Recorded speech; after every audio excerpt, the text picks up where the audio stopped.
Imagine a gold discovery so vast, so impossibly rich, it promised 200 million ounces, enough to shake the very foundations of global finance.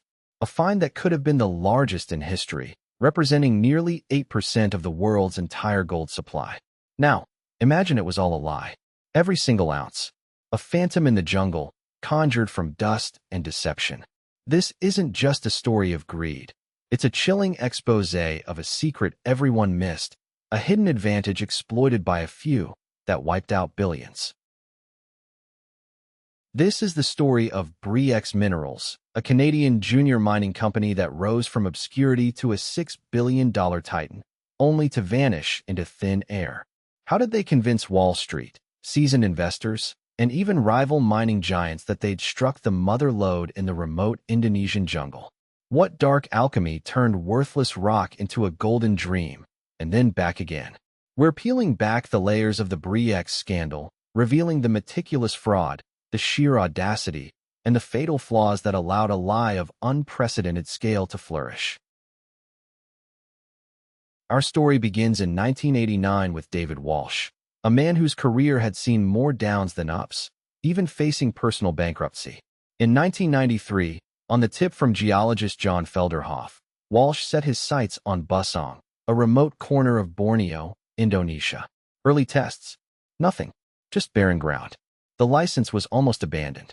Then, Michael de Guzman, Bre-X's chief geologist, stepped into the spotlight. He claimed a dream, a vision, had led him to the exact spot where gold could be found. And just like that, subsequent drilling yielded what they called stunning levels of gold. A miracle? Or the opening act of a meticulously planned deception? This was the hidden advantage, the psychological leverage they would use to hook the world. They preyed on hope, on the allure of the impossible strike. The fraud, it seems, began in 1994. Michael de Guzman, the visionary geologist, was the puppet master. His method? Simple, yet terrifyingly effective, salting drill core samples. He wasn't just sprinkling a little gold dust, he was methodical, using filings from his own wedding ring. Even purchasing panned gold from locals, he'd mix these flakes with crushed core samples. The ratios were precise, designed to appear realistic, to avoid immediate suspicion. Bre-X announced 2 million ounces in 1995, then 60 million by 1996. Finally, de Guzman himself predicted a staggering 200 million ounces. Wall Street went wild. Analysts, blinded by the potential, were calling it the gold discovery of the century. Lehman Brothers, J.P. Morgan, they all pushed it. Bre-X, once a penny stock at 30 cents a share, rocketed to an equivalent of $286.50. Its market cap exploded from a few million to nearly $6 billion. Thousands of investors, from big institutions to small-time dreamers, bought in. They were promised a fortune. They were sold a fantasy. The gold rush was on. Everyone wanted a piece of the action. But even as the stock soared, a few whispers started. Small, almost imperceptible cracks in the golden facade. By 1997, the Indonesian government, seeing the immense potential, wanted a slice of the pie. This led to negotiations with Bre-X, and eventually, the involvement of a major player, Freeport-McMoRan. Freeport wasn't just any mining company.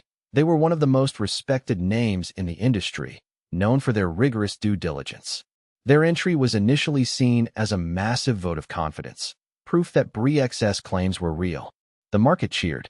But for Freeport, this wasn't about cheering, it was about verifying. And what they found would shatter the illusion. Freeport's geologists arrived at Busong, ready to develop the site. Their process was standard, independent verification. They weren't just taking Bre-X's word for it. They began their own tests. Critically, they started twinning holes, drilling new core samples right next to where Bre-X had claimed massive gold finds. This was the moment the hidden advantage, the carefully constructed lie, began to unravel. The problem? Freeport samples told a different story. A grim, empty story. Where Bre-X claimed astonishing gold, Freeport found only minor amounts. Agitation grew. The geology just didn't match. The gold wasn't there. The truth, buried under layers of fabricated reports and salted samples, was finally clawing its way to the surface. The discrepancies were undeniable. Freeport's findings were catastrophic. The supposed gold deposit, the one that had captivated the world, was a mirage. There was no significant gold at Busong. The samples had been tampered with. The entire discovery was a fabrication. This wasn't just a miscalculation. It was an elaborate, calculated fraud.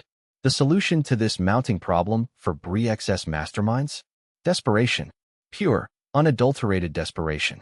Because the truth, once exposed, would bring down an empire built on sand.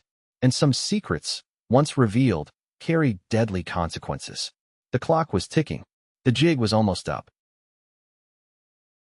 Then, on March 19, 1997, Michael de Guzman, the man at the heart of the Golden Dream, was on his way to meet the Freeport due diligence team.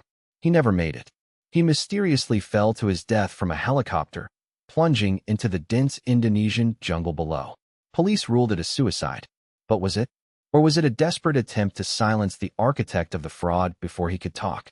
The timing was too perfect, too convenient.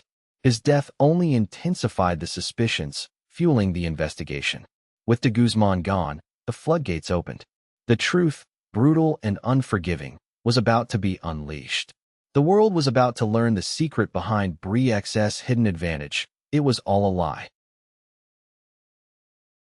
The official announcement came on March 27, 1997. Bre-X declared the Busong deposit contained. The fallout was catastrophic. Bre-X's market capitalization, once $6 billion, evaporated almost instantly.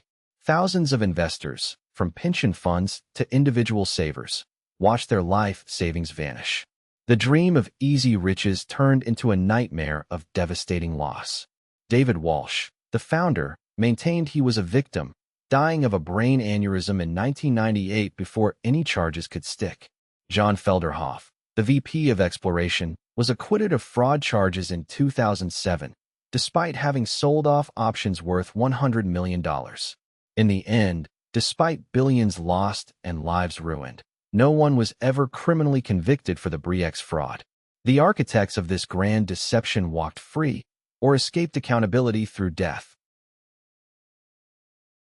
The Bre-X scandal stands as a stark, chilling reminder of the dangers of unchecked greed and the seductive power of a too-good-to-be-true story.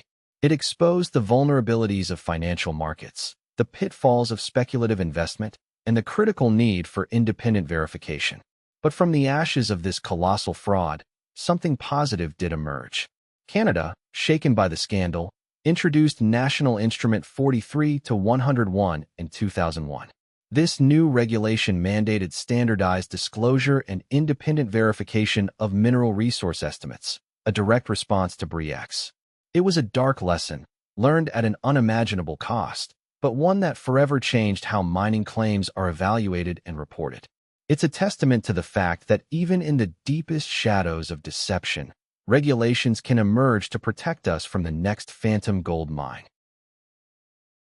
The Bre-X saga is a cautionary tale about human nature, ambition, and the constant battle between truth and illusion. It makes you wonder, how many other hidden advantages are out there, waiting to be exploited, even today?